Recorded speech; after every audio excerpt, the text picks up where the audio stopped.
Hello everyone, welcome back to my channel. How are you all? I hope अच्छे ही होंगे। This is the 5th part of chapter life processes और आज ये chapter complete हो जाएगा। लास्ट वीडियोस में हमने nutrition, respiration and transportation in plants and animals पढ़ा, राइट? और आज हम पढ़ेंगे एक्सक्रीशन।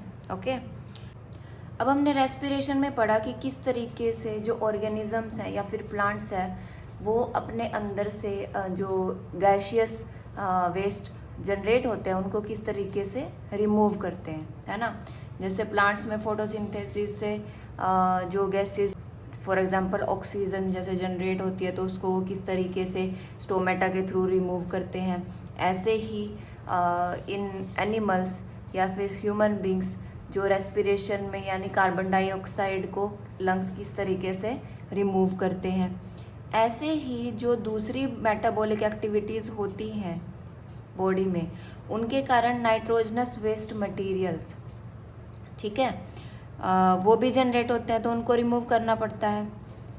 ये हमने चैप्टर के इंट्रोडक्शन में पढ़ा था, राइट, कि जो केमिकल रिएक्शंस होती हैं बॉडी में वो कार्बन को यूज़ करती हैं और एनर्जी जनरेशन के लिए ऑक्सीजन चाहिए। तो जो बाय प्रोडक्ट में नाइट्रोजनस वेस्ट बनते हैं, ठीक है, वो हमारी बॉडी के लिए यूजलेस तो होते ही हैं, हार्मफुल भी होते हैं। तो उनको रिमूव करने के लिए कौन सा प्रोसेस है? Excretion. The biological process involved in the removal of these harmful metabolic wastes from the body is called excretion, ठीक है।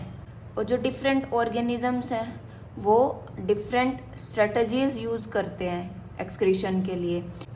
जैसे हमने यूनिसेलुलर में पढ़ा अमीबा के केस में कि किस तरीके से वो अपना वेस्ट जो है वो डिफ्यूज़न की प्रोसेस से, ठीक है, रिमूव करता है। सिंपली बॉडी सरफेस से डिफ्यूज़ करके सराउंडिंग वाटर में रिमूव कर देता है, ठीक है। और मल्टी सेलुलर ऑर्गेनिजम्स में एक्सक्रीशन के लिए क्या होता है? स्पेशलाइज्ड ऑर्गन्स होते हैं, राइट। तो अब हम देखेंगे excretion in human beings and excretion in plants, right. जो ह्यूमन एक्सक्रीटरी सिस्टम होता है, ठीक है, इसमें कौन कौन से ऑर्गन है? A pair of kidneys, right, a pair of ureters, a urinary bladder and a urethra, right. जो ये किडनीज होती हैं ये कहाँ पर लोकेटेड होती है? एब्डोमेन में, यानी हमारे पेट में, ठीक, one on either side of the backbone. और जो यूरिन प्रोड्यूस करती है किडनी उसको कहाँ से पास कर देती है? इन जो ये दो यहाँ पर पाइप्स दिखाई दे रही हैं, यूरेट्रस, ठीक है, इससे यूरिनरी ब्लैडर में, जहाँ पर ये स्टोर होती है until released through the urethra, right. Now how is urine produce? The purpose of making urine is to filter out waste products from the blood, ठीक है। जैसे ब्लड कार्बन डाइऑक्साइड को कैरी करता है वैसे ही ब्लड में ही जो फूड मटेरियल या फिर जो फूड मटेरियल वेस्ट होते हैं वो भी ब्लड से ही फ्लो करते हैं बॉडी में, ठीक है। तो CO2 को कौन रिमूव कर देता है? लंग्स, ठीक। जो नाइट्रोजनस वेस्ट होंगे जैसे यूरिया या फिर यूरिक एसिड, ये कौन रिमूव करेगा ब्लड से? Kidneys, okay. तो किडनीज में बेसिक फिल्ट्रेशन यूनिट्स होती है, ठीक, जैसे कि लंग्स में होती है। और इन बेसिक फिल्ट्रेशन यूनिट्स में क्या है? Is a cluster of very thin walled blood capillaries, ठीक है। यहाँ पर ये कैपिलरीज होती हैं और हर capillary cluster is associated with a cup shaped end of a coil tube, जिसको हम क्या कहते हैं? Bowman's capsule. यहाँ पर इस डायग्राम में हम देखते हैं, यहाँ पर ये क्या है? जो कप शेप्ड है, बोमन्स कैप्सूल, और इसके अंदर ये क्या है? यहाँ पर क्लस्टर ऑफ कैपिलरीज, राइट। ये है branch of renal artery, right. और यहाँ पर जो रेड कलर की है और ये जो ब्लू कलर की है ये क्या है? When, okay. ब्लड फ्लो करेगा, बोमन्स कैप्सूल में आएगा तो यहाँ पर जो ब्लड में से उसे नाइट्रोजनस वेस्ट वाला लिक्विड या फिर यूरिन हम कह सकते हैं वो फिल्टर हो करके इस ट्यूबुलर पार्ट ऑफ नेफ्रॉन में आ जाता है। बाकी का ब्लड जो है वो आर्टरी से वापस पास हो जाता है, ठीक है। अब हर किडनी में large number of filtration units होती है जिनको कहते हैं नेफ्रॉन, राइट। ये पूरा स्ट्रक्चर किसका है? नेफ्रॉन का। तो एक किडनी में मिलियंस में 1 to 1.5 मिलियन के अराउंड जो है ये नेफ्रॉन होते हैं, और इनका काम क्या है? यूरिन फिल्ट्रेशन का। अब जब यहाँ से ब्लड फ्लो करता है और फिल्टर होता है बोमेंस कैप्सूल में, तो जो यूरिन इस नेफ्रॉन में आएगा उसमें क्या क्या होगा? नाइट्रोजनस वेस्ट के साथ कुछ यूजफुल भी कंपोनेंट्स होते हैं, जैसे कि glucose, amino acid, salts and a major amount of water, और वो क्या होंगे? सेलेक्टिवली रीअब्जॉर्ब्ड होंगे, ठीक है। जैसे ही यूरिन इस ट्यूबुलर पार्ट से फ्लो करता है यहाँ पर, ठीक, तो ये सब जो है जो यूजफुल कंपोनेंट्स हैं वो रीअब्जॉर्ब्ड हो जाते हैं, ओके। और जो रीअब्जॉर्ब्ड अमाउंट ऑफ वाटर है वो किस पर डिपेंड करता है कि हमारी बॉडी में कितना एक्सेस वाटर प्रेजेंट है, ठीक है, and on how much of dissolve waste there is to be excreted. अब अगर हम इस डायग्राम में देखें, यहाँ पर ये क्या है? कलेक्टिंग डक्ट है, और ये यहाँ पर इस तरीके से ब्रांच लाइक दिखाई हुई है। तो यहाँ पर किडनीज में मिलियंस में हमने बताया कि नेफ्रॉन्स होते हैं, तो वो नेफ्रॉन्स यहाँ पर अटैच्ड होते हैं, ओके, लाइक दिस, जैसे ये एक दिखाया हुआ है, ठीक। ये यहाँ पर बोमेंस कैप्सूल है, ये ट्यूबुलर पार्ट जो कोएल्ड हो रखा है, फिर ये यहाँ से नीचे आता है जिसको हम कहते हैं लूप ऑफ हैनल, राइट, और ये फिर से इस तरीके से कोएल्ड होकर यहाँ पर कलेक्टिंग डक्ट से अटैच होता है। ये इंपॉर्टेंट डायग्राम है, ठीक। इसकी हमें अच्छे से प्रैक्टिस कर लेनी है क्योंकि इस पर एग्ज़ाम में क्वेश्चन आ जाता है।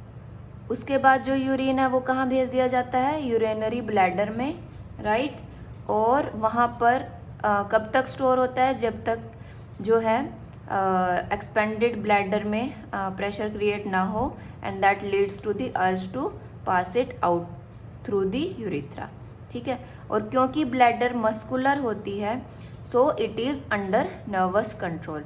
नर्वस कंट्रोल में होती है कि हम अपनी इच्छा के अनुसार जब भी चाहे तो यूरिन को पास कर सकते हैं, राइट।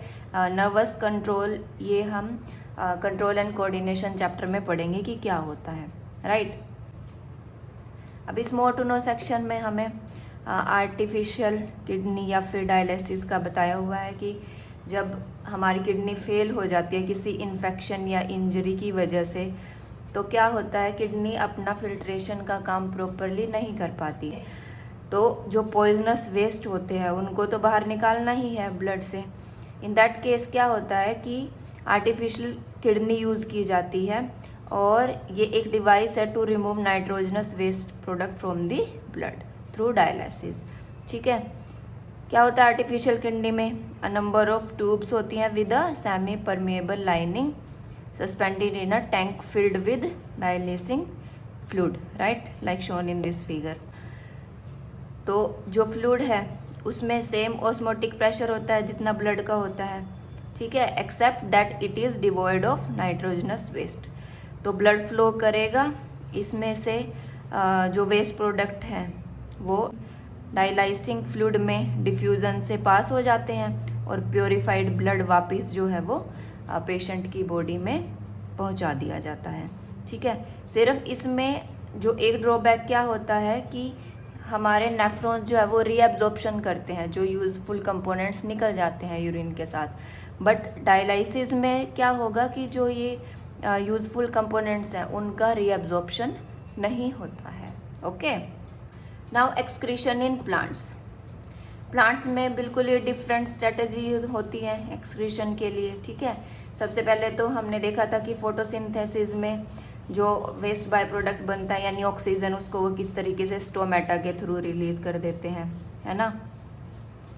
ऐसे ही जो एक्सेस वाटर होता है उसको किससे रिमूव किया जाता है? ट्रांसपीरेशन प्रोसेस से, ठीक। और कौन से वेस्ट होते हैं?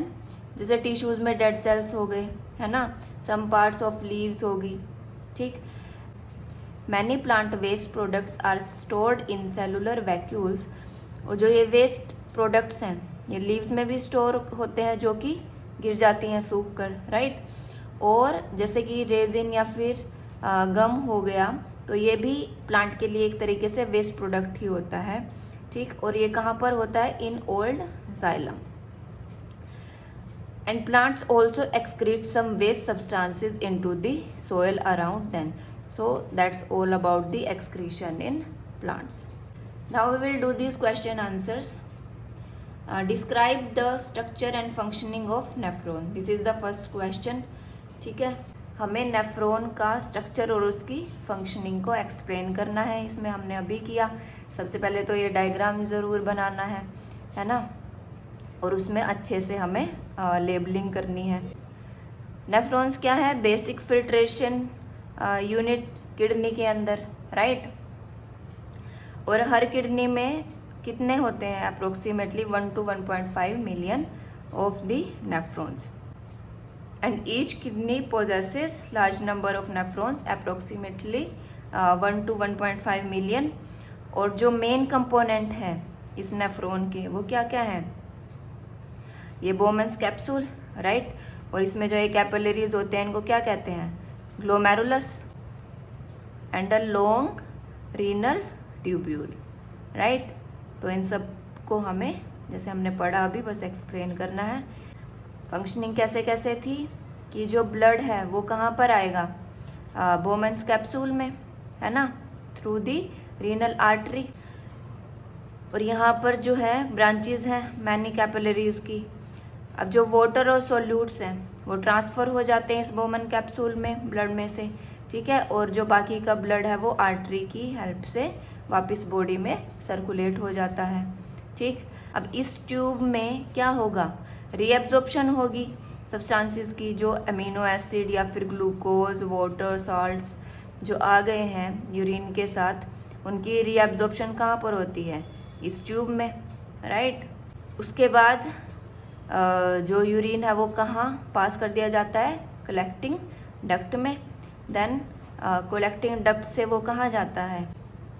यूरेटर में. यूरेटर से urinary bladder and then to the urethra, right. तो इस तरीके से हमें इसे लिखना है.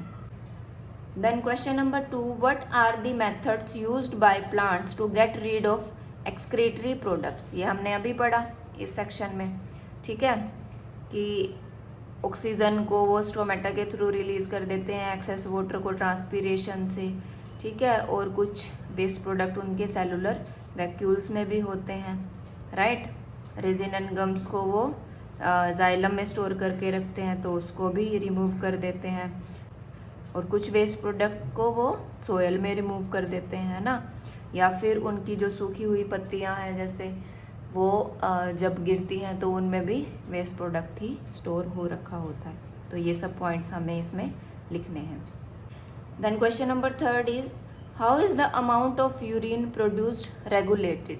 कि जो यूरिन की अमाउंट है उसको किस तरीके से रेगुलेट करते हैं नेफ्रॉन्स, वो हमें बताना है. अब जो अमाउंट ऑफ यूरिन है वो हमने यहाँ पर पढ़ा कि किस तरीके से डिपेंड करती है amount of excess water present in our body, है ना, या फिर जो डिजॉल्व्ड वेस्ट है ना. तो इस तरीके से जो है वो रेगुलेट होती है, right. Now this exercise questions. Question number 1, the kidneys in human beings are a part of the system 4. हमें 4 ऑप्शंस गिवन है, nutrition, respiration, excretion and transportation. और हमें पता है किडनी किस में यूज़ होती है? एक्सक्रीशन में, है ना, नाइट्रोजनस वेस्ट को रिमूव करने के लिए, हमने अभी पढ़ा. Second is the xylem in plants are responsible for. जो जाइलम होते हैं प्लांट्स में वो किस फंक्शन के लिए रिस्पॉन्सिबल है? Transport of water, transport of food, transport of amino acids और ट्रांसपोर्ट ऑफ ऑक्सीजन. तो इसका क्या आंसर है? ट्रांसपोर्ट ऑफ वाटर, ठीक है. जाइलम ट्रांसपोर्ट ऑफ वाटर करता है और ट्रांसपोर्ट ऑफ फूड कौन करता है? फ्लोएम, है ना. The autotrophic mode of nutrition requires. Autotrophic कौन से होते हैं? जो अपना फूड खुद प्रिपेयर करते हैं, लाइक इन प्लांट्स. तो उनको क्या क्या चाहिए, क्या क्या ज़रूरी है उनके लिए? Carbon dioxide and water, chlorophyll, sunlight, all of the above. अब ऑटोट्रॉफिक को तो सब कुछ ही चाहिए, यही सभी इम्पोर्टेंट है उनके लिए, है ना. तो option D is the right answer. Then question number 4, the break down of pyruvate to give carbon dioxide, water and energy takes place in cytoplasm, mitochondria, chloroplast और न्यूक्लियस। तो हमें पता है कि पायरूवेट का ब्रेकडाउन कहाँ पर होता है, माइटोकॉन्ड्रिया में। और साइटोप्लाज्म में क्या होता है, ग्लूकोज पायरूवेट में कन्वर्ट होता है या फिर ब्रेकडाउन होता है ना। Question number 5, how are fats digested in our bodies, where does this process takes place. ये हमने कौन से टॉपिक में पढ़ा था, न्यूट्रिशन इन ह्यूमन बींग्स में, है ना। हमने यहाँ पर पढ़ा था that fats are present in the intestine in the form of large globules, ठीक है, and which makes it difficult for enzymes to act on them. तो बाइल सॉल्ट जो बाइल जूस में प्रेजेंट है, और बाइल जूस कहाँ secrete होता है, लीवर में, वो फैट को ब्रेक डाउन कर देता है स्मॉलर ग्लोब्यूल्स में, ठीक, जिससे कि एंजाइम एक्शन की जो एफिशिएंसी है वो इंक्रीज हो जाए। और इसको क्या कहते हैं, emulsification of fats, right, and it takes place in the small intestine. तो आपको ये इतना पार्ट यहाँ से लिखना है, right. Then question number 6, what is the role of saliva in the digestion of food. ये भी हमने उसी टॉपिक में किया था, है ना। हमें पता है जो सलाइवा है उसमें कौन से एंजाइम्स होते हैं, सलाइवरी अमाइलेस, ठीक है, और उनका क्या फंक्शन है ये हमें बताना है। It breaks down starch which is a complex molecule to give simple sugar. The food is mixed thoroughly with saliva and moved around the mouth while chewing by the muscular tongue. Okay. Then question number 7, what are the necessary conditions for autotrophic nutrition and what are its byproducts। हमें बताना है कि autotrophic nutrition की कौन सी necessary conditions हैं और उसमें कौन से बाय प्रोडक्ट्स बनते हैं। ऑटोट्रॉफिक न्यूट्रिशन में हमने क्या क्या देखा था कि ये कौन से प्रोसेस से होता है, फोटोसिंथेसिस से, है ना, और carbon dioxide, water, chlorophyll, sunlight, ये सब क्या है, इसकी नेसेसरी कंडीशंस हैं, है ना। कार्बोहाइड्रेट्स और जो ऑक्सीजन है वो क्या है, इसके बाय प्रोडक्ट्स जो इस रिएक्शन में हम देखते हैं, ऑक्सीजन एंड दिस कार्बोहाइड्रेट यानी ग्लूकोज जो है ये बाय प्रोडक्ट्स हैं। Okay, then we have 8th question, what are the differences between aerobic and anaerobic respiration, name some organisms that use the anaerobic mode of respiration. हमें differentiate करना है aerobic और anaerobic respiration में, और anaerobic mode of respiration कौन से organisms use करते हैं उनके एग्जाम्पल हमें देने हैं। तो ये हमने रेस्पिरेशन में यहाँ पर पढ़ा था कि क्या होता है एरोबिक और एनारोबिक रेस्पिरेशन में। जो एरोबिक रेस्पिरेशन होगी वो होगी in the presence of oxygen, ये right, it occurs in the presence of oxygen, and anaerobic respiration occurs in the absence of oxygen. Okay, ये एक पॉइंट हो गया। दूसरा पॉइंट क्या हो सकता है, जो एरोबिक रेस्पिरेशन है वो क्या इन्वॉल्व करती है, exchange of gases between the organism and the outside environment, right. और जो एनारोबिक होती है इसमें एक्सचेंज ऑफ गैसेस एब्सेंट होता है, राइट। एरोबिक जो रेस्पिरेशन है इसमें release of carbon dioxide and water होता है, एंड जो एनारोबिक रेस्पिरेशन है इसमें एंड प्रोडक्ट्स वैरी करते हैं, जैसे हमने इस फ्लो चार्ट में देखा था, है ना। और जो एनर्जी रिलीज्ड होती है एरोबिक रेस्पिरेशन में वो ज़्यादा होती है एनारोबिक रेस्पिरेशन से, राइट। और एग्जाम्पल क्या है एनारोबिक रेस्पिरेशन के जो हमसे पूछे गए हैं। Anaerobic respiration occur in the root of some water logged plants and some parasitic worms, okay, animal muscles में होता है, या फिर some organism such as yeast. Okay, now question number 9, how are the alveoli design to maximise the exchange of gases. ठीक है, हमें alveoli के structure का बताना है कि किस तरीके से उसमें जो एक्सचेंज ऑफ गैसेस है वो मैक्सिमाइज किए जाते हैं। तो पहले तो हमें ये डायग्राम बना देना है इसमें, है ना। एल्वियोली का डायग्राम है और इसमें और भी लेबलिंग कर देंगे कि ये क्या है। यहाँ पर कैपिलरीज भी होती हैं, ओके, और जो ये पार्ट है ये क्या है, ब्रोंकियोल्स, राइट। और इसमें क्या क्या लिखना है हमें, यहाँ से जो ये अंडरलाइन पार्ट है, the alveoli provide a surface where exchange of gases can take place. और जो वॉल्स होती हैं एल्वियोली की, they contain a extensive network of blood vessels, right. तो इसका सरफेस एरिया बहुत ज़्यादा है और जिसकी वजह से जो गैशियस एक्सचेंज है वो लार्ज सरफेस से मोर एफिशिएंटली होता है। तो ये सब हमें इसमें लिखना है क्वेश्चन में। Then we have question number 10, what would be the consequences of deficiency of haemoglobin in our bodies. ठीक है, हमारी बॉडी में अगर HB की कमी हो जाए, डेफिशिएंसी हो जाए, तो उसके क्या कॉन्सिक्वेंसेज हो सकते हैं वो हमें बताने हैं। हेमोग्लोबिन क्या है, एक रेस्पिरेटरी पिगमेंट है जो कि क्या करता है, ट्रांसपोर्ट ऑक्सीजन को to the body cells for cellular respiration, okay.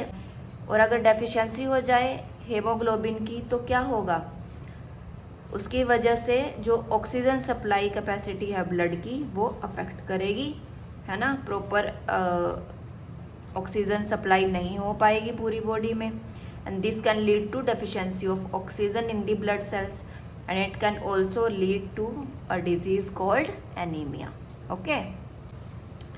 Then question number 11, describe double circulation of blood in human beings and why is it necessary.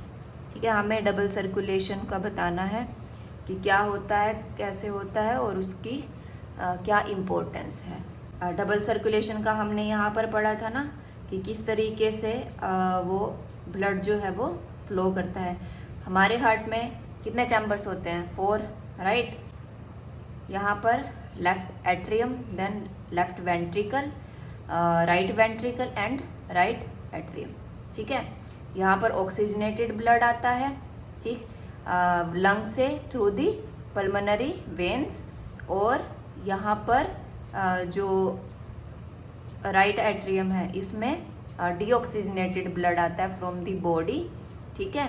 और ये किस तरीके से फिर लंग्स तक भेजते हैं, फिर वापस से उसका सर्कुलेशन होता है, ये हमने इस सेक्शन में पढ़ा था, ठीक है। लास्ट वीडियो में हम वो देख सकते हैं कि किस तरीके से जो प्रोसेस होता है। तो हमने क्या देखा था कि जो लेफ्ट वेंट्रिकल है उससे ब्लड आर्टरी के थ्रू ऑक्सीजनेटेड जो ब्लड है वो जाता है, फिर किसी ऑर्गन के पास जाएगा, वहाँ पर अपना काम करेगा, ओके। वहाँ पर ऑक्सीजन एब्जॉर्ब हो जाएगी, उसमें कार्बन डाइऑक्साइड रिलीज हो जाएगी, और फिर वो जो डीऑक्सीजनेटेड ब्लड होता है वेन की हेल्प से थ्रू वेना कावा, वो फिर कहाँ जाता है, राइट एट्रियम में, है ना। राइट एट्रियम उसको राइट वेंट्रिकल में भेजता है, फिर राइट वेंट्रिकल से वो थ्रू पल्मोनरी आर्टरी लंग में जाता है ना, लंग्स में जाता है, और लंग्स में फिर से जो ऑक्सीजनेटेड हो करके, ऑक्सीजन रिच हो करके, फिर पल्मोनरी वेन की हेल्प से कहाँ पर आता है, वापस से लेफ्ट एट्रियम में। तो यहाँ से एक बार गया था ब्लड, फिर से यहाँ से गया, तो इस तरीके से 2 बार पास होता है ब्लड, ठीक है। तो इसीलिए इस प्रोसेस को क्या कहते हैं, डबल सर्कुलेशन, राइट। ये डायग्राम बनाना है और इस प्रोसेस को एक्सप्लेन करना है। Then we have question number 12, what are the differences between the transport of material in xylem and phloem. Xylem में किस तरीके से ट्रांसपोर्ट होता है मटेरियल्स का, और फ्लोएम में किस तरीके से होता है या किन मटेरियल्स का होता है, तो ये हमें इसमें बताना है। जाइलम का क्या काम है, ये वाटर एंड मिनरल्स को ट्रांसपोर्ट करता है जो इसने सोइल से लिए। फ्लोएम क्या ट्रांसपोर्ट करता है, प्रोडक्ट्स ऑफ फोटोसिंथेसिस यानी फूड को फ्रॉम द लीव्स, जहाँ पर वो स्टोर हो रखी थी, to the other parts of the plant, right.